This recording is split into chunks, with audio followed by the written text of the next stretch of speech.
welcome back to Kelly Plans It All. I'm Kelly, and this is the second in my series of 2023 planners that I'll be using. And not a shock, this is another planner that I've been using the last couple of years. This is the daily planner from Planned and Proper. So we're going to jump right into it. I was able to peel the address label off of here, so I was able to show you the entire exterior of the box because I wanted to show you this beautiful packaging. So we have a little card here that shows some of the other cover options that I did not select, though that is the one that I had in 2023. And then a little bit of information from the owner, Shay, about the company and how to follow her on social media and participate in the Planned and Proper community. So love that. I love this wrapping. So we've got this really nice canvas bag with a customized ribbon on it and lots of fun shred down there. I'm going to move that out of the way. And then we're going to get this open and see this planner. So I've used their daily planner for a couple of years, and I really wanted to kind of pick a different cover this year. And so I went with something that felt a little bit more luxe. This is the blush linen. So it's a beautiful blush pink with a linen fabric cover. So my daily planner is usually the one that goes to work with me every day because it has this checklist of things I'm keeping up with. So I wanted it to be something that would be nice looking on my desk. And also just look really professional if I had to haul it into a meeting. I love this foiling of the brand name of the planner, Planned and Proper, right on the front.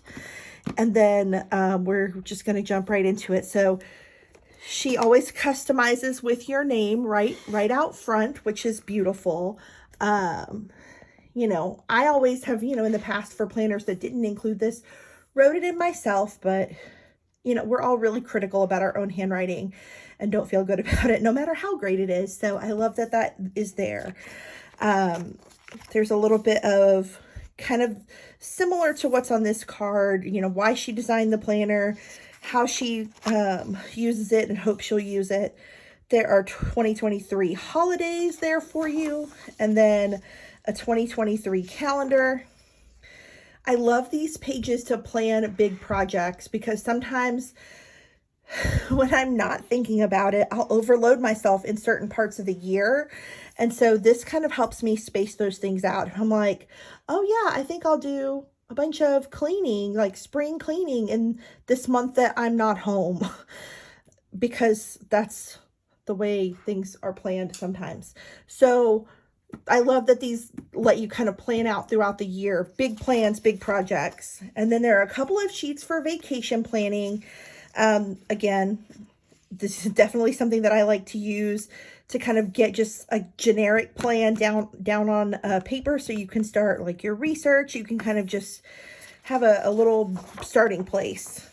If you're someone who likes to track website passwords, this is a place to do that. I would encourage you, though, not to write out the entire password. That just seems really scary to me. I would come up with like a code system for how you'll know what it means when you see it. That's what I would do. Then you have a kind of a place to track bills and whether or not you paid them. So that's an awesome feature there. And then we get into this goals section. And so this planner is very, very driven by goals and by mapping out a roadmap to achieve them, because I feel like a lot of times we say we have goals, but we don't necessarily do anything to take action. So this kind of helps you create that action plan. So it starts very broad and has you brainstorm, like, what are the big ideas? What are your interests? What are the problems you want to solve? What are changes you want to see? Just very, very generic brainstorming, big picture stuff. Then you're going to kind of take that, you've got 9 boxes here, and kind of chunk those into 9 ideas. And then you're going to take those 9 ideas and you're going to prioritize them. You can see very faintly there are numbers in these boxes. So this is just brainstorm, and this is let's organize that chaos into what's priority. Like, we all have a zillion things we want to tackle or change or solve, but what's first, Because if we look at just like, these are all the things I want to happen, it's very overwhelming and we don't do anything. We shut down. So this kind of gives you some order to that chaos. And then it gives you some different things to consider, some kind of information about short-term goals versus long-term and actions to take. And so now it has us look at long-term goals and identify a long-term goal in each of these areas. And as I've used this in the past, there were some years that I didn't have a goal in a certain category, so I left that blank. Don't feel pressured to have all these different long-term, short-term goals in every area of your life. Like, you're not going to solve it all in 2023.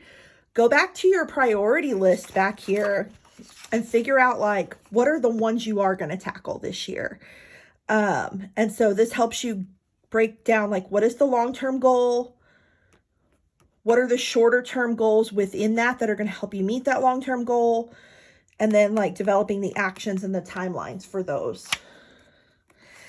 So we see we have body and wellness, social and friendships, career and business, financial, family, home and household, spiritual, faith, intuition, creativity, education, interests. So lots of different categories you could be taking action in to move yourself forward in your areas of priority.